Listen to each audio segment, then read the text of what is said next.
Good afternoon, everyone, and welcome to our webinar. Thank you for joining us this afternoon. My name is Jamana Tariq Abdurazik. I'm studying for a master's degree in petroleum engineering at University of Houston, and I will be your moderator this afternoon. Today, we're pleased to welcome very knowledgeable guests, Dr. Fouad Khalaf, Dr. Fatma Zahra Hanafi Ashur, Dr.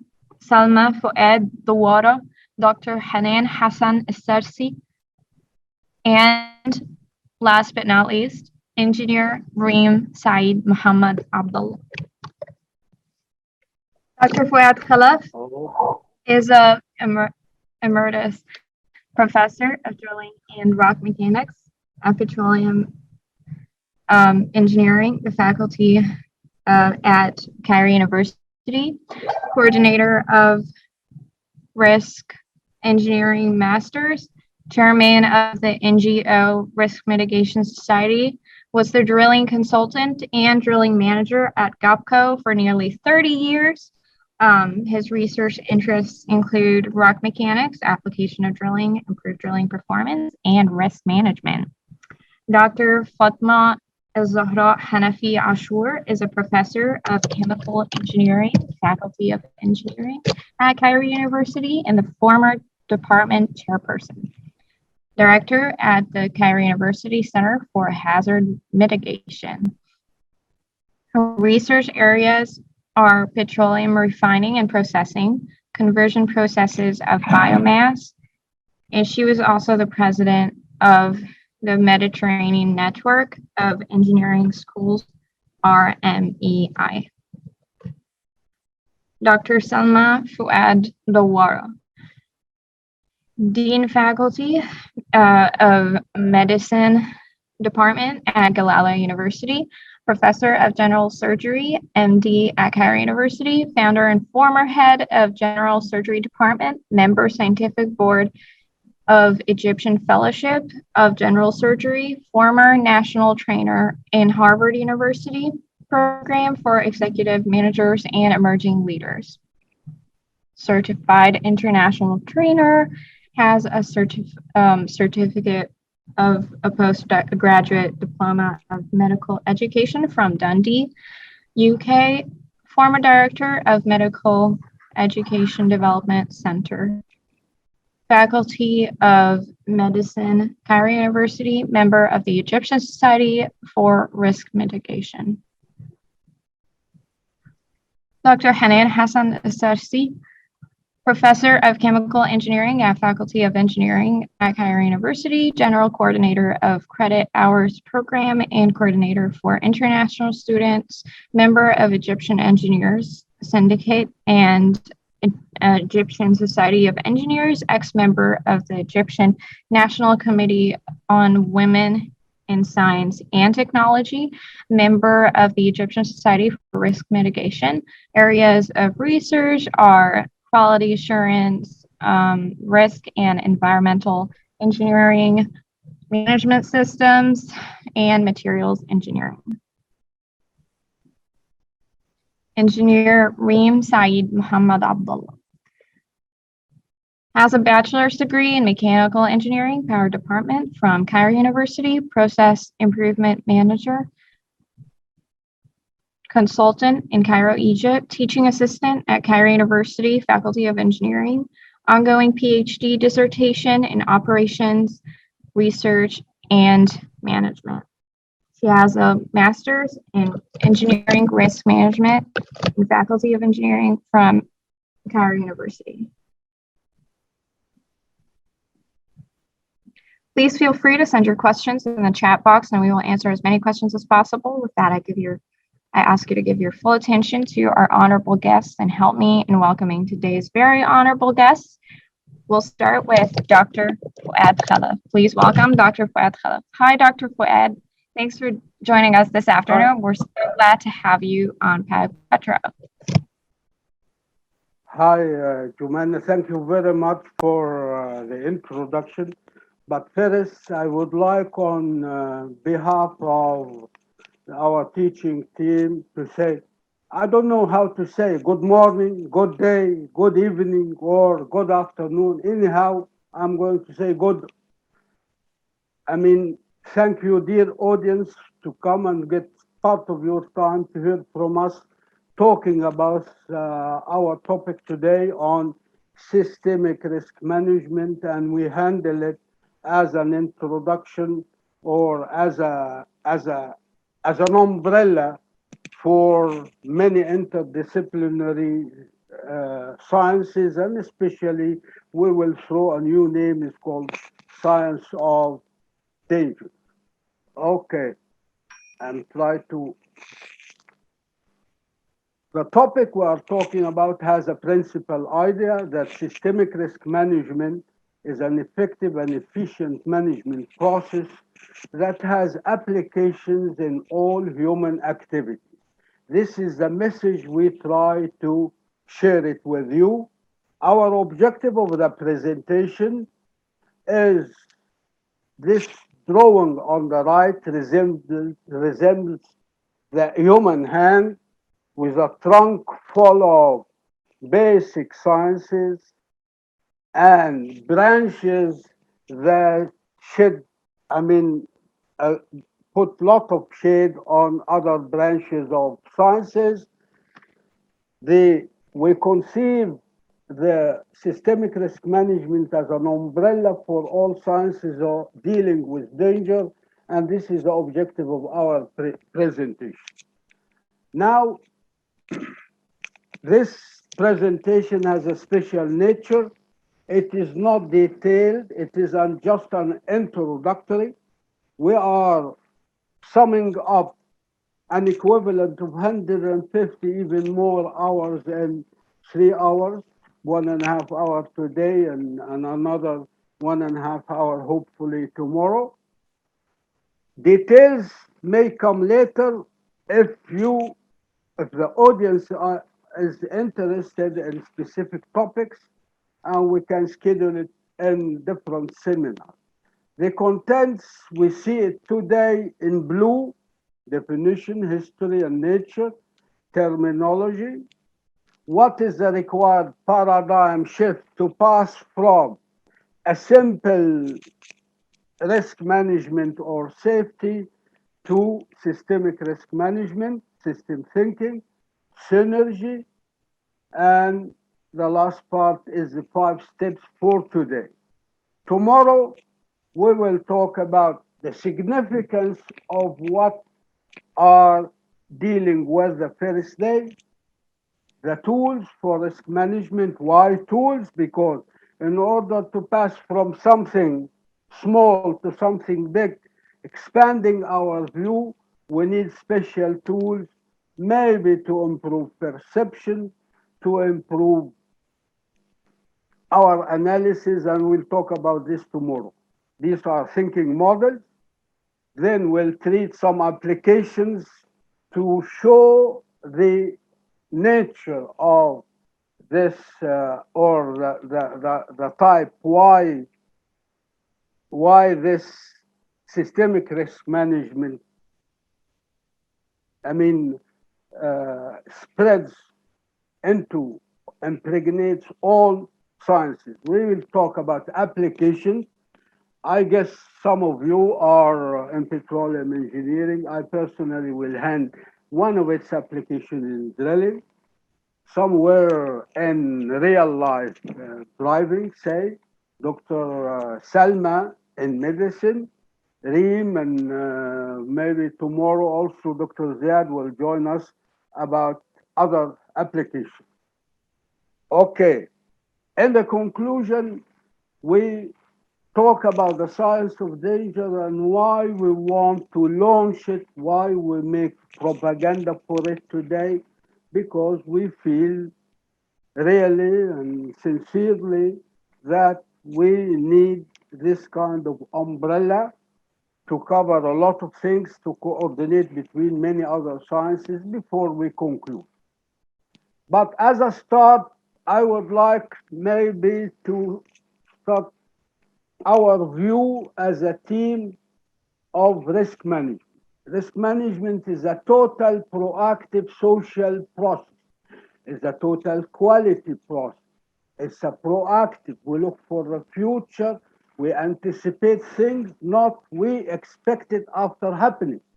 It is a social process involves human being with all its complexities of the system, and it is a process of course. This total proactive social process protects all resources used by a human being, his personal safety, health, and environment, his business and business objective, the infrastructure he work in, the assets, the equipment, the know-how, the technology, the time, the capital, the quality. Quality is a resource. Social rapport between members, teamwork and efficiency is dependent on the social rapport and the rapport between the individuals and within the working system. How to seize opportunity. Opportunity is also an asset. We should not uh, say uh, forget it or even lose it. Decision making, trust, and so on. And maybe many other resources that a human being needs. We protect him against what? All forms of harm, loss, damage, waste, and also mismanagement. This is as a way that maybe harm all of these resources.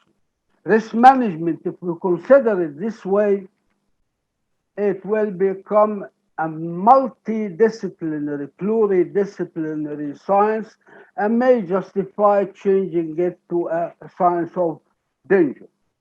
It mainly, in this view, considers undesired negative outcomes represented by loss, damage, and waste. Maybe some may argue gain or something positive instead of negative is not part of the risk management, but this is debatable. Okay, risk management is beyond safety of personnel. It is not only HSE. The way we present it, it is a holistic and total. Focuses on all seen, perceived, and even not perceived or not seen resources. Maybe some resources will develop in the future and will be included in our list. That considers something we may neglect sometimes if we are trusted in productivity alone, trust, image, social rapport, culture, all of these sometimes, if ignored, they become sources of hazards, sources of undesired events that hurts these, the performance of the system. This is also will help us to not to spend too much on resources which have low risk. We can accept it, but we should focus on high risk, and there are tools to define how we do this. It's not included maybe in the today presentation. We will touch it maybe tomorrow. Risk management is an ongoing, continuous daily process. Every hour, every minute, sometimes we are exposed to risk. Risk management integrates many tools, mathematical and statistical and social and psychological, and extends over the whole life cycle of any system. And when we talk about system, we will define it later on. It's not only human creature, it's the environment. It's also infrastructure and so on. Risk management considers something we may neglect. Accidents stop short of happening. Sometimes we don't consider, but we will see an example that neglecting the near miss turned into a very big catastrophe. It was the full, I mean, the catastrophe or the accident, big accident of the plane Concorde. Risk management, it is an efficient process for managing business, and I would say risk management perceived and viewed the way we will talk about today, it's a very efficient process for managing business. even I would say it could keep pace or maybe even exceed the traditional risk management, management processes. Okay, the concept of risk management has always been present in history as an undesired life component from the dawn of the history, from the very first moment of the creature, the human being was exposed to risk. And there is number one law we should always consider in our mind when we talk there is no waste free event. Zero risk is a fallacy, and this is doesn't contradict with the first law of thermodynamics, which teach us that perpetual motion machine are impossible. Risk wisdom through the ages are stored in certain proverbs, and sometimes the proverbs of the risk management, fractions of it, are stored in proverbs or even some divine text. Only God is perfect. Perfectness is utopia. I mention here the same concept said in almost in three languages. Prevention is better than cure. Dr. Fatma can pronounce even this better than me. Mieux vaut prévenir que guérir. And in Arabic, we say al-wiqaya khayru min al-ilaj because we have some our audience. You will find a proverb like that in your language because this is, permeates all civilization. Ancient Egyptians, they were aware of the concept of risk, but they don't have the word risk we are pronouncing now. They had a word pronounced these days, is called ism, represented by symbol of a snake, crow, and crow in the Egyptian culture has positive and negative side, and this means chaos. Chaos was the contrary of discipline and was hampering all kind of progress, and the god of chaos is Set, and the god of discipline is Mat. And this word Isfet is still in our culture now and became and becomes in Arabic, in Egyptian language dialect, Zif. Zif means something undesirable. Okay, hazard and risk used in Europe in the 12th and 13th centuries. And why the 12th and 13th centuries, I'm not going to say this, but probably you will feel it later. The word hazard, it is an old Spanish, it's called azar. If you maybe you have Spanish audience may confirm this, but in all dictionaries talking about etymology, sources, meaning of words, they say hazard is an Arabic word, the origin of which is dice, zah, and it entered the European languages in 1176, end of the 12th century. Okay, the French, they saw it loazar. The H is not and D is not pronounced. It's very similar in pronunciation here in the French, but not maybe in English. Okay. Now, when I saw the word risk, I related immediately to risk in Arabic. Why? Because I found an exception here. Zahr and hazard are of the same origin. I digged into it and found it in three, four languages, and almost the pronunciation of each word, risk, in the language, it's a derivative of the three letters in Arabic, razaqa. Rizqun, this is a Greece, with N in it. Rizqu, is Italian and Spanish, with Ms. O at the end. Even the Albanian, they took the beginning of the word, missing the L because we don't say al risk, we say al risk. And in Albania, the word risk means undesired event, but also something given by God, which is the second meaning in Arabic.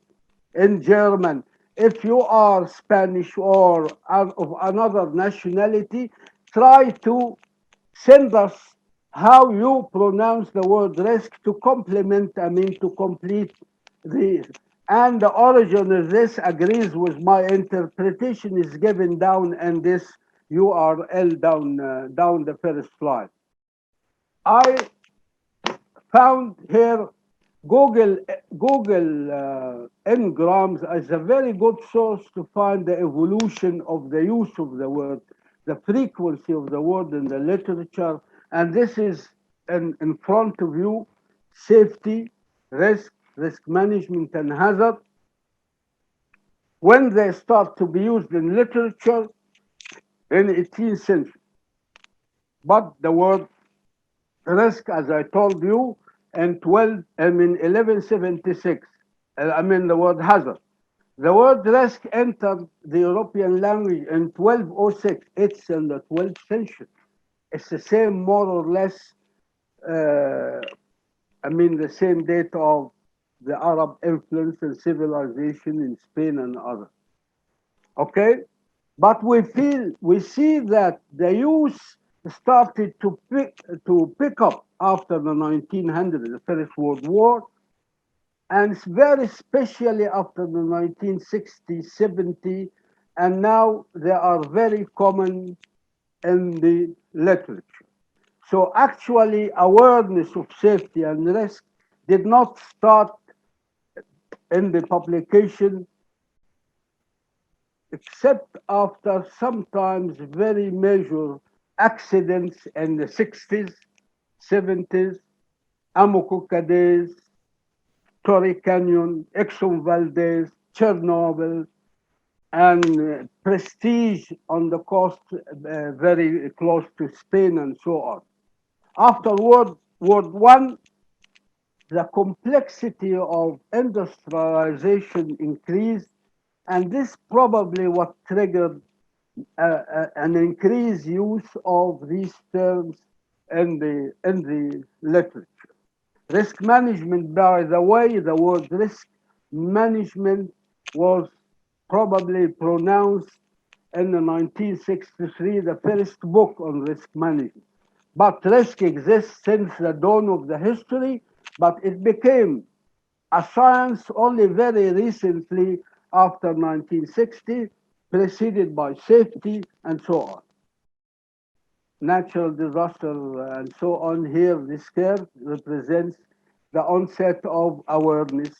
The green part is started in Switzerland and New Zealand, end of 60, when the population became aware of the drawback of progress on environment. Okay? The industry and the society, they did not react immediately in the 60s. Say the first ISO 9001 published on total quality was 87, maybe 60, 20 years. The last one, the most recent on risk management in 2009, almost 29, over almost 30 years behind, I mean, after the first popular use of risk management. But now awareness is increasing, a number of ISOs every 5 years, as you see, it takes an exponential curve similar to the use of the technical words I showed before.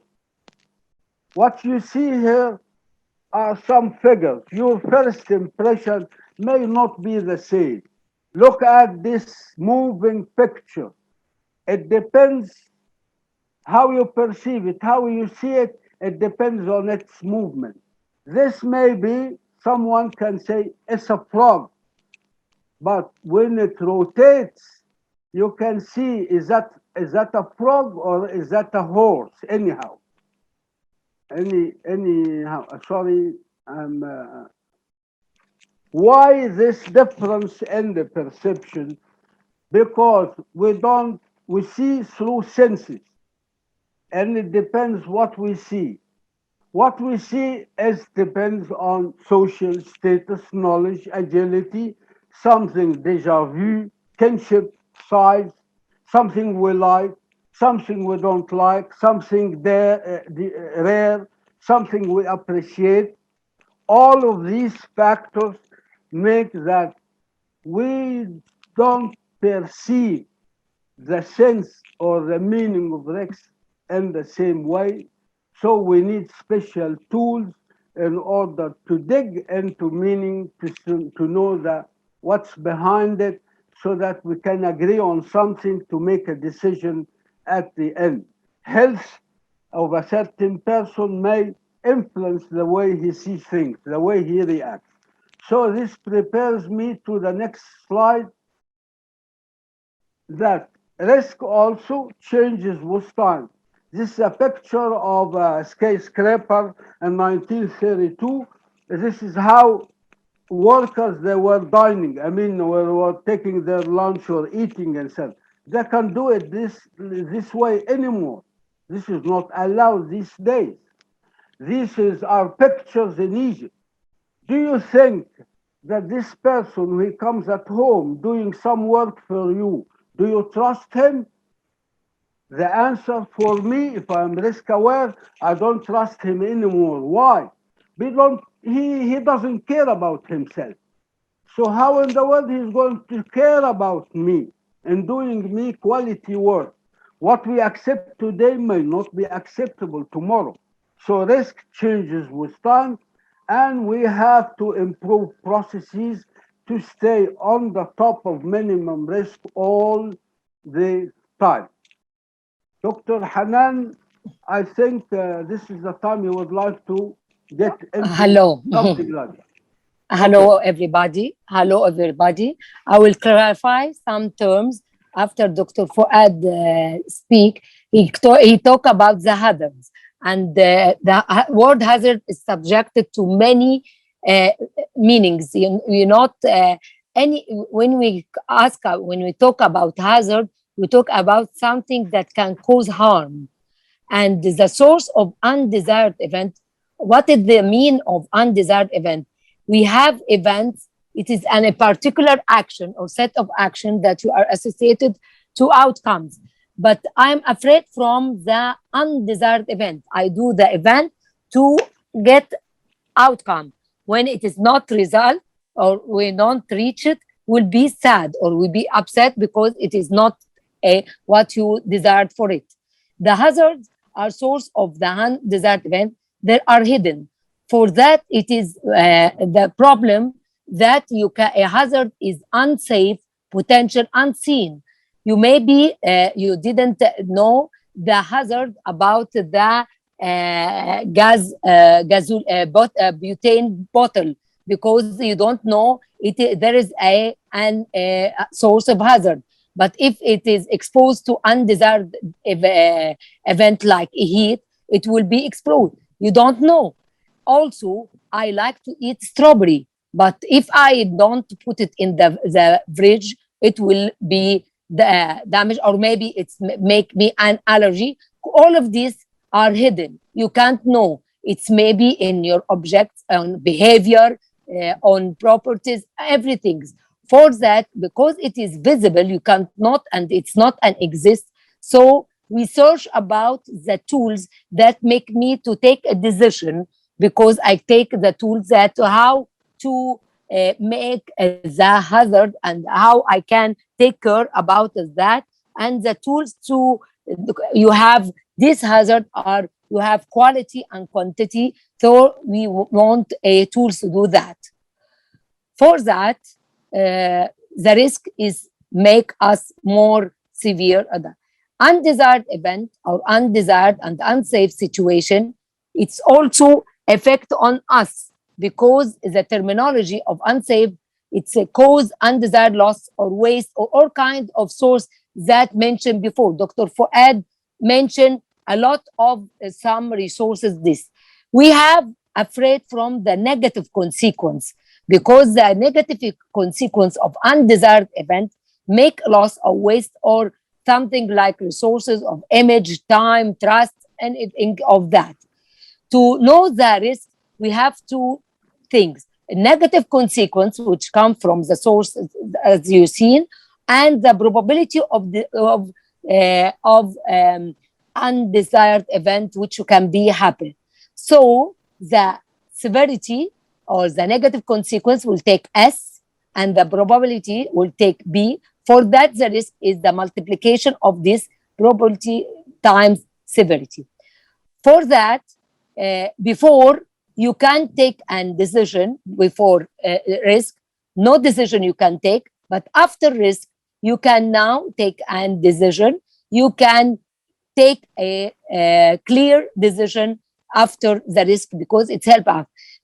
Here about the COVID-19, nobody can thought that it is big problem or what is the negative consequence will be all of the world.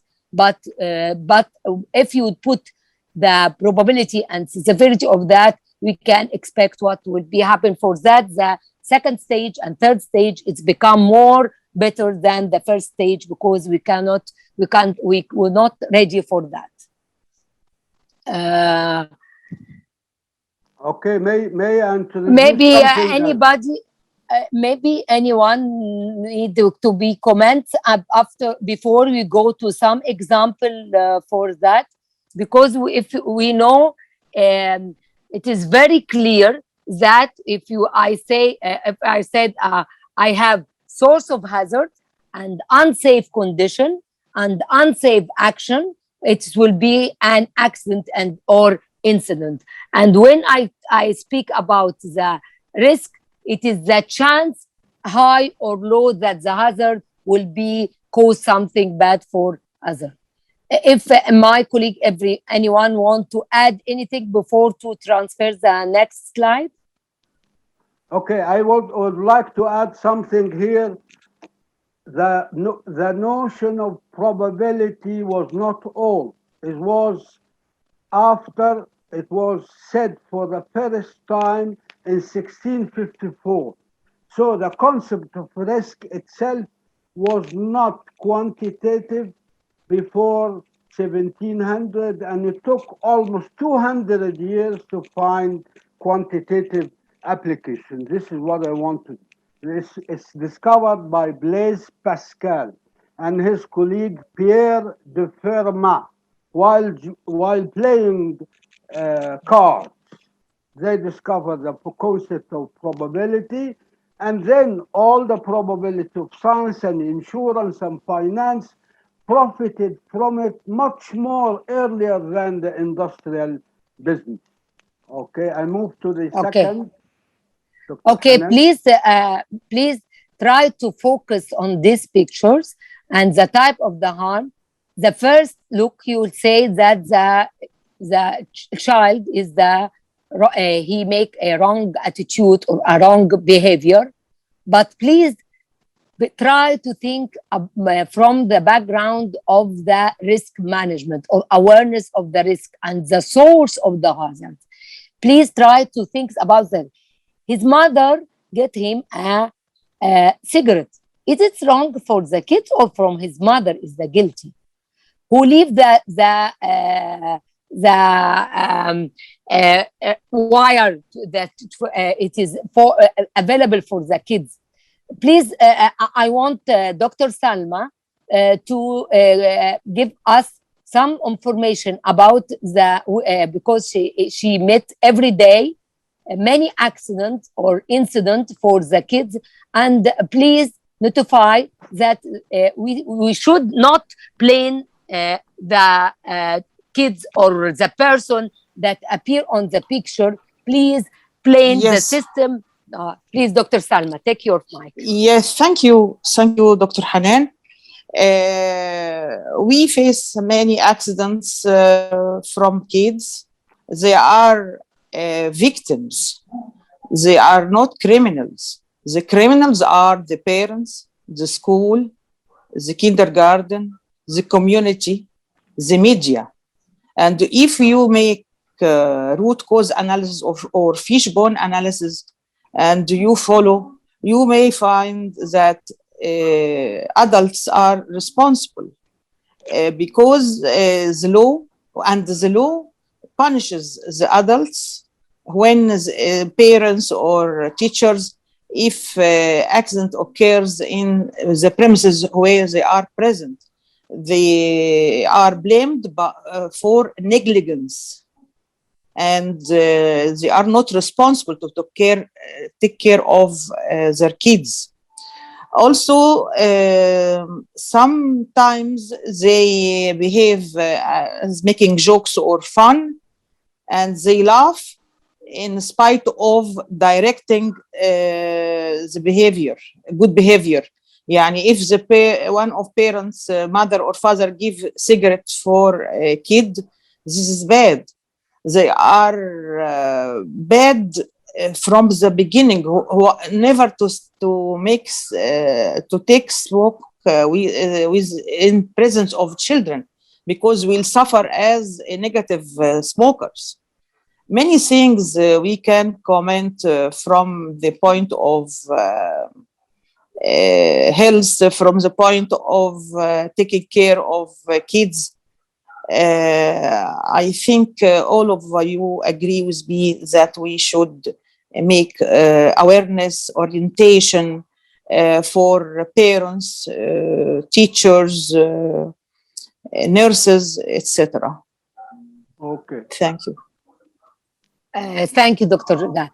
Before I complete the risk terms, I just to focus or to make a point. We agreed that the hazards is something that can cause harm, but the risk is the chance how high or low that any hazard which actually can cause a harm. And to be there is an accident or incident, source of hazard, the first, and unsafe condition for the kids, like this picture, and unsafe action, all of this lead to accident or incident. And what is meant of accident or incident, as we see accident that an undesired event cause harm or loss or injury. We talk about human, but incident, we talk about material loss. And the source of hazards, or we have two meaning, or can be have two meaning or two-way meaning: source of undesired event or subject to undesirement. This means like as we say in mathematics, that x, it can be have two ways, negative or positive. For that, the word of source has two-way meaning: either source of undesired event or being exposed to undesired event, like a damage, like this. Near miss, it's not loss of material or loss of human, but it is stop. It is at the last time. It is we say thank God it's not happened, it's not complete, but it is a notification or it is alarm. There is something wrong, but it is undesired event, stop short of happening. As sorry for that. Dangerous, it is a high level of undesired event, probably loss and loss. And we hope you don't know to go to it.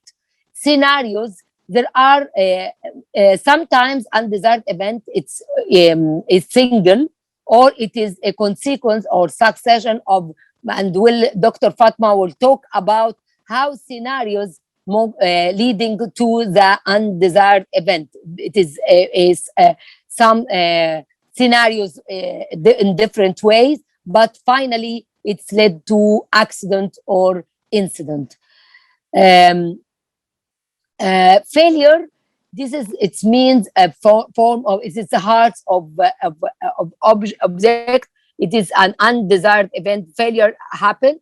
Defects, it is a latent undesired event is source, and it defects, it's could be a potential source of undesired event. Not should maybe it will be progress or not. Error, it is a mechanical or deliberate or human, but the mistake, it is a big problem, because many of human do an actions or forgetfulness and say sorry, it's by mistake. But the negative consequence, this is we afraid from about it. Safety, it is today what we said, when I reduce the risk, the safety will increase, and the safety I will be have aware about or afraid from incident or accident. The next word is security. Sometimes the people they cannot differentiate between security and safety. It is the same, maybe same concept, but safety, you afraid from incident or accident or near miss, maybe it's make an alarm. But in security, we deliberated undesired event. For that, if you analog this securities, it is matched with the three concept of near miss and incident and accident. And maybe Dr. Fouad may talk about this analog, because it is modification or increase the awareness of a difference between safety and security. Please, Dr. Fouad. Okay. So safety, it is an unintentional act of a human being. He doesn't want, he's not doing this deliberately. He forgot. He just, I mean, he doesn't like doing it. But security is deliberate, kills a person, injures a person. That's why the terms for security, the three terms are analogous, equivalent, but we say accident in safety, we say crime in security. We say incident in safety, we say misdemeanor in security, or délit in French. We say near miss, something stopped short of happening, but no serious consequences, the equivalent of which is contravention, is equivalent to 4. So there is an analogy. And this is, I mean, reinforce our ideas that we are talking about very similar sciences, and there is analogy. The only thing is maybe deliberate or unintentional. Maybe safety has a lot of ethics in it and can be corrected through ethical punishment, more or less. But security, no, the person has a problem of ethics and he hurts a colleague, human being, and things like this. As Okay. Dr. Salma Okay. said, he needs a policeman. Oh, okay. Dr. Salma wrote that. He needs a policeman. Yes, security, a criminal, he goes to the police. An accident, he goes to his hospital. He is not punished or put in prison because he was not deliberately doing this. I'm going to apply this accident on a very famous an accident in the history, the accident of Concorde. We should never ignore near miss. The societies very well advanced in risk, they take care of near miss and they learn out of it. It is a learning lesson for them to prevent recurrence, to happen, to the same thing to happen again. It happened without serious damage. Next time it will happen, it will become an incident. And if it even will go further and forget about long time, it will repeat and become an accident. The same thing happened with the Concorde, in July 25, year 2000. There are, after the accident, reactively, they went, digged into the file. They found 48 reports telling us or telling them at that time there are tire remains on the track. 4 reports saying that these tire remains, they hit the body of the plane. Only one was fatal because it indented and pierced the engine or whatever part was pierced, maybe in the wings, and it caused fire and it caused a big accident. Why? Because we neglected 48 consequence free, another 48 consequence free, but they were a little bit more serious. And all of these, they were near miss. But one after this shifted from a near miss directly into an incident and an accident. Okay? I'm going to continue then what we talked about. It requires a change of the way we think. It requires a paradigm shift in order to be able to perceive things we see but we don't understand. Maybe we see but we ignore. Maybe we don't see it. Maybe we don't accept it. Maybe we don't like it. Politically are unacceptable. Economically are very expensive. But these are near misses. Observing ethics and safe code of conduct is the one major axiom we have to develop, and we will see later in the next slide that countries they have a higher index of ethics, they will have low accidents and so on, a lot of things that go in the right direction. Consider justice before equality. Sometimes we consider equality before justice. This is unethical. And this teaches us another law that A plus B in art, it is not B plus A like in mathematics. I mean, equality before justice, it is not the same like justice before equality. Justice before equality reduces risk.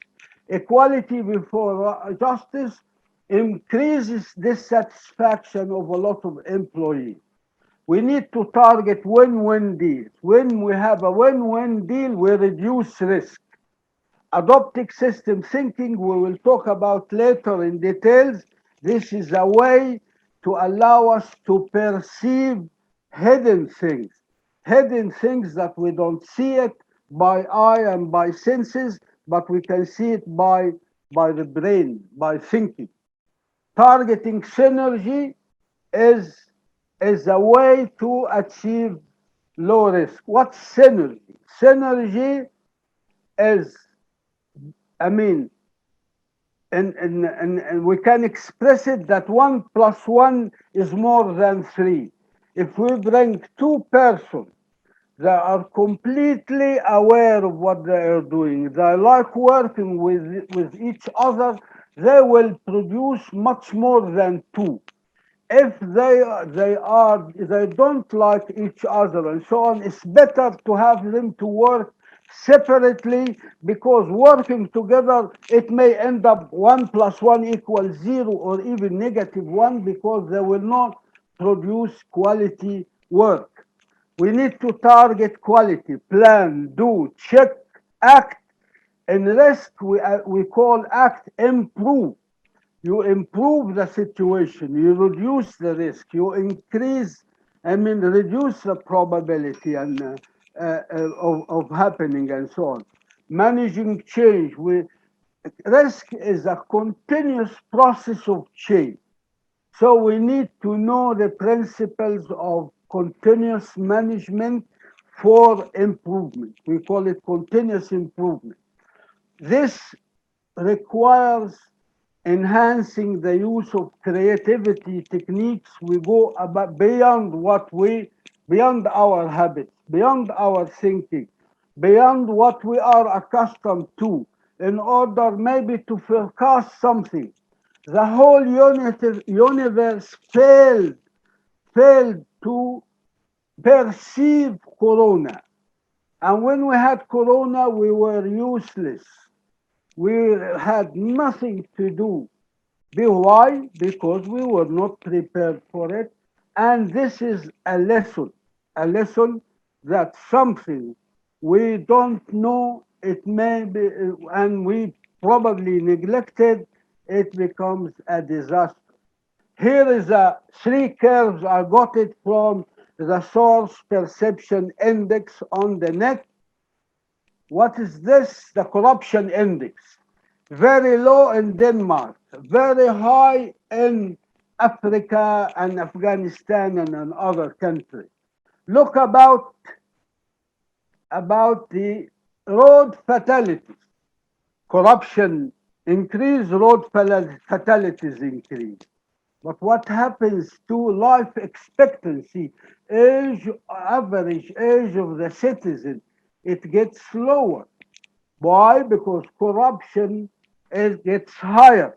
And Dr. Salma will give us example from medicine why corruption reduces life expectancy. Dr. Salma, please. Yes, sir. Yes, sir. Corruption is reflected due to not following bylaws, low socioeconomic levels, and this is reflected, of course, on health. Health by all meanings. Health, I mean physical health, mental and psychological, social, environmental, and the spiritual also. So when no bylaws that you should give all people the prophylaxis for all communities, for all levels of social levels. If these bylaws not followed, so there be diseases uh, and the people die in younger age than expected.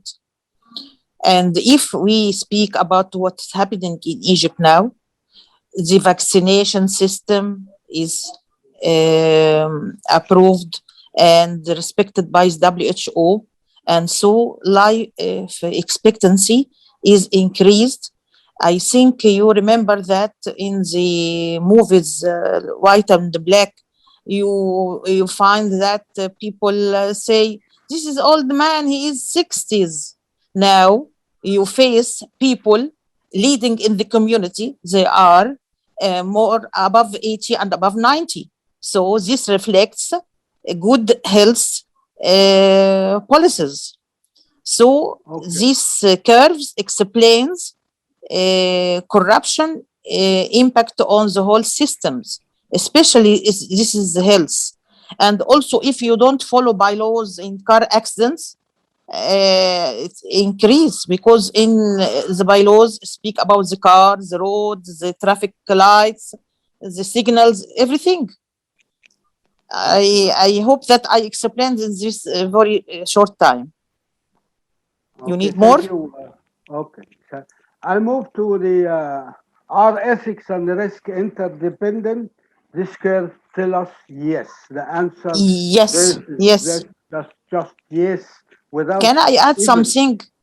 Can I add Yes, go something? ahead. Because ethics and safe conduct and the following quality systems, you ask people to follow certain guidelines, certain protocols, and you follow them and monitor their work and their performance. You can make audits periodically. You look for them, they use checklist or not. So following ethics and the quality and the safe conduct is making good situation and are considered thinking models to help the culture of risk mitigation in all Okay. disciplines, and it is integrated, sir. We'll go rapidly now. I hope we are not late. We talk about what is the system. A system is a boundary that exchange input and output with the environment. It has internal operation. It has a past and future, and persons working, following mission, vision, and very important values. Ethics here is expressed in the business by value. It has an external surrounding reacting with it, and we call the system the risk system. It is open. Why open? Because it receives input, it gives output to the surrounding. System thinking considers two-way interaction. You probably noticed here, we will notice here a double arrow. We, I'm going to apply this double arrow concept on total quality. Total quality is plan, do, check, improve. If I put it linear, plan what you do, check, check what you have done, and improve what you have checked on. These are three with three arrows in between going unidirectionally. But here, okay, I'm going to maybe close this. I'm going to see it in a plan for what you do, plan for what you check, plan for what you improve. Do implement the plan, implement what you check, implement what you are going to implement, and so on, improve, and so on. You see here we have 4 times 3, 12 relationships. This is the systemic approach uh, for the analysis of a system of 4 elements. We have n times n minus 1, and this is probably helps you uh, to remember, to cover almost a lot of situation that you may not see it if you go in a linear way. If we apply this to the risk, now the risk system has 4 major or element divisible into maybe 2 or more. We have creature. We didn't mention here human. Every something that moves by itself, creature, animals, plants, microbes, insects, whatever, human, of course. This is a principal creature. But infrastructure has assets and equipment. Environment has something internal, external. But environment doesn't mean climate. Environment of work, relationship between people, environment relationship between the industry and the environment of it, work processes and cultures, and so on. We have here 1, 2, 3, 4, 5, 6, 7 something. What are the number of elements if these are 8? Because I divide creature into 2, human and non-human, we end up having 8 times 7, 56 elements. If we put it linearly, we have only 6 of them. This is what we call it systemic thinking. Systemic thinking is when something change in a system is going to impact all the others, touches the performance of all of the others. So we have to change mind. Now, if we change something in the system, we have to consider the influence of this change in every element of the system, contributing to the performance of the system. Sources of hazard this way, like we talked about, we have these 16. If we apply the double arrow concept, n times n minus 1, we may end up having hundreds and hundreds of relationships. Personal safety and trust are interdependent. Trust and environment are interdependent. Technology and ethics or whatever are interdependent. Technology will flourish. Software if there are no hackers. Why hacking? Hacking is an unethical process. And now, three very important clause from system thinking. A closed system will die. In a next something exercise detail, we use the Excel sheet and so on. We show you that a system with 99%, it will die after maybe 100 or 200 or 1,000 or 1 million operations. Okay, in open system, every problem has many solutions. This is very important. Don't say we don't have solution. Yes, we have many solutions, but you don't see them, you don't like them, you hide them ethically because you don't want some other to discover something else and so on. So in open system, every problem has many solutions. Very important is number, acceptable. This is why it is we can't use it because inacceptable, expensive, negligible. It doesn't change anything. Number three is very important. Any problem in the system has several solutions, but one of them is optimum. We don't know it. We have to look for it. And if we look something else, we call it palliative, temporary. This palliative solution is going to solve the problem for a very short time. If it is maintained and sustained, it will be the chronic problem of tomorrow. We have a lot of things. Dr. Salma agrees with me. Someone has headache. He takes aspirin. He didn't do any scan and so on for a month. Then they discover he has a brain tumor. It's too late. He depended on a palliative for a long time. So this is not. So risks Yes. exist in open system. We have to do. There is no risk system closed. Why? Because it has human being in it. Human being has his family, he has relations, he has his kins, and so on. I'm going to accelerate a little bit. Systemic paradigm to efficient risk management. We need to change the way of thinking.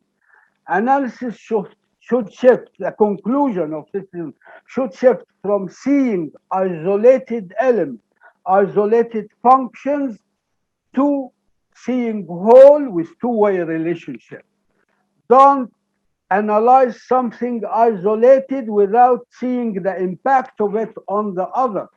Don't work linearly, work systemically, not systematically. There is a difference. I don't have time to elaborate on it. Systemic is the way to handle risk. Systemic.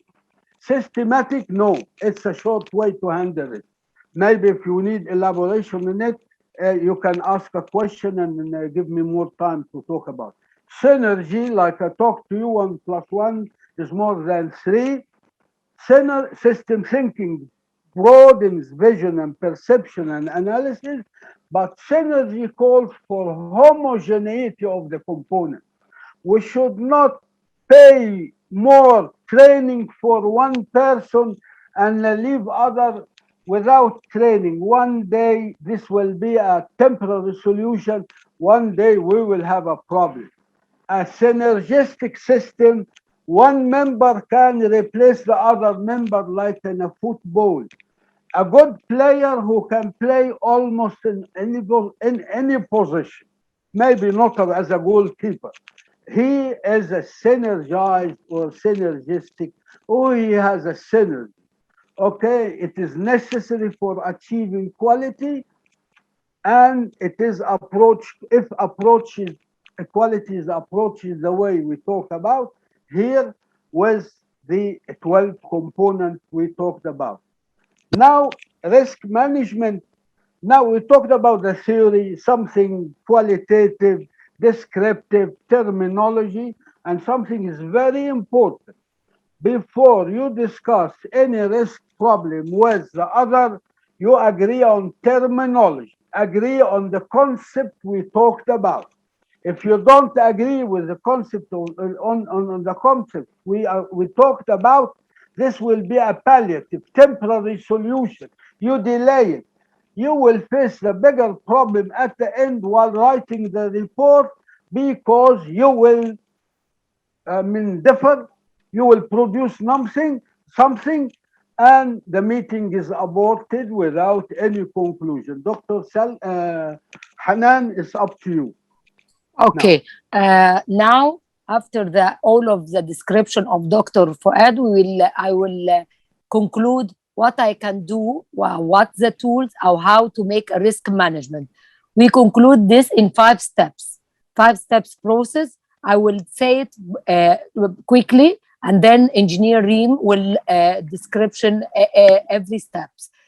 First, define the system, as Dr. Fouad mentioned, what it meant of system, identifies the source of hazards, estimate probability and severity, which we told probability of undesired event, which we take P, and severity, a negative consequence, and multiplication to get the risk evaluate number, and become to check, as Dr. Fouad say, that the risk management is completely agree with total quality process. Please, Engineer Reem, please begin your discussion. But quantitative risk assessment is beyond the scope of these 2 lectures, and this is an additional topic. We leave it maybe for further webinar. Okay, Reem? Engineer Reem? You have a sound problem? Okay, Dr. Hanan, you proceed, or can I replace her? Okay, no problem. But I'm, I will, her voice. Yes, hello everyone. Okay. Okay. Hello everyone. I will describe some of the steps of the 5 steps of the risk management process. But first, what does risk mean? Risk represents the potential share from the born of by an ordinary event. In this case, the risk can be represent a kind of solidarity or a compensation for losses. It is a method for introducing uncertainty into decision making. For example, in e-commerce laptops, if statistics shows that among of 100 sold items in a year, 1 laptop is found damaged, it is the probability of having undesired event, which can be expressed as number of undesired events per the total number of the events in the system. This should be in a defined time unit. If the price of the laptop is 2,000, then the risk of having a damaged one can be distributed over the whole quantity. So the risk share is $20, which is $2,000 by the number of produced elements. In addition to some admin charges, because he will not worry about his laptop. So the risk is transferred to an insurance premium against loss, which is estimated to 1 to 3% of the insured item. This is not a rule. Sometimes the insurance premium exceeds these percentages depending on several factors. Again, systemic.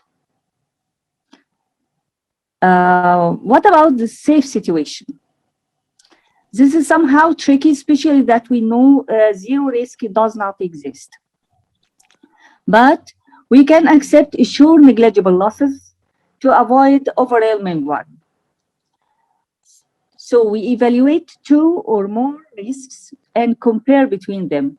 How can we do this? We need a scale to measure the potential of happening, the potential of having undesired event, and a scale for its severity. The form of losses can be expressed in 4 levels: negligible, acceptable, tolerable, or unacceptable. This is a measure. This is an example of a measure for the probability. We use 4-level scale, starting from very low, medium, and high. This is depending on the number of undesired events during a certain time. As for similarly for the severity, we have a 4-level scale, but it is a little bit different since it addresses the losses in different components of risk system. We have losses in humans, assets, and equipment, or environment. This could be expressed in a monetary, in money, as we may see, and these criteria can be extended to other resources such as time, technology, image, and money. Okay, So, I think Dr. Salma may say something about the human yes. consequences. How you rate the consequences for a hand, maybe for a eye or whatever. Anyhow, give us your experience. So, there after accidents, after management, there is something related to compensation, and this is a specialty. Special physicians are making this. Not all physicians know, and there are bylaws also. يعني في وزارة الشؤون الاجتماعية والتعويضات والطب الشرعي. يعني as if there is injury in hand, the loss of the thumb equals 50%. Just a question. Do we have a scale for this in Yes, Qatar? yes. Anything? Okay. It is available in major all hospitals, especially trauma hospitals, and in the report doctors write. And according to the scale, I remember that hand injury and loss of the thumb equals 50% of the hand power. The eye, great loss of the sight or the eye. There is many schedules for this. Yeah, we will have a slide mentioning numbers like this. Dr. Fatma? Hello, Dr. Fouad. Hello. What about environment? Environment. So the cost of consequences of risk considered as cost ranges from very small amounts, which are tolerable. For example, if I'm burning something and I'm polluting, but in a small scale, for example, 10,000 pounds, Egyptian pounds. So it can be tolerable and it can be stopped.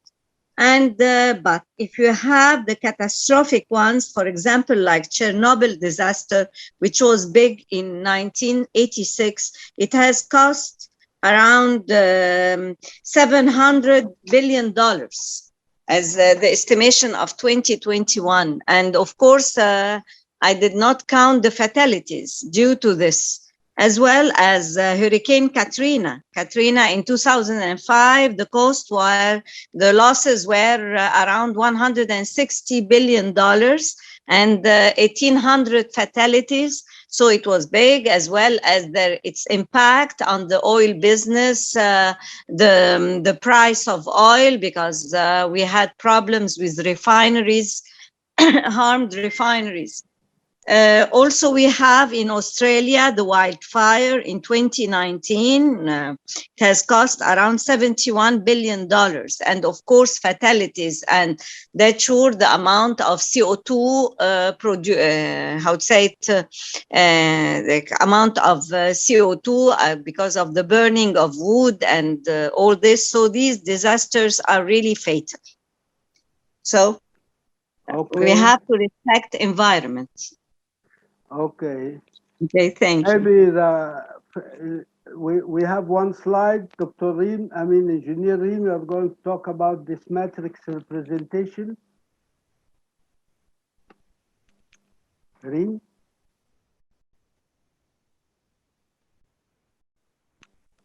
Okay, I mean Yes, as we saw before, risk is composed of two factors, probability and severity.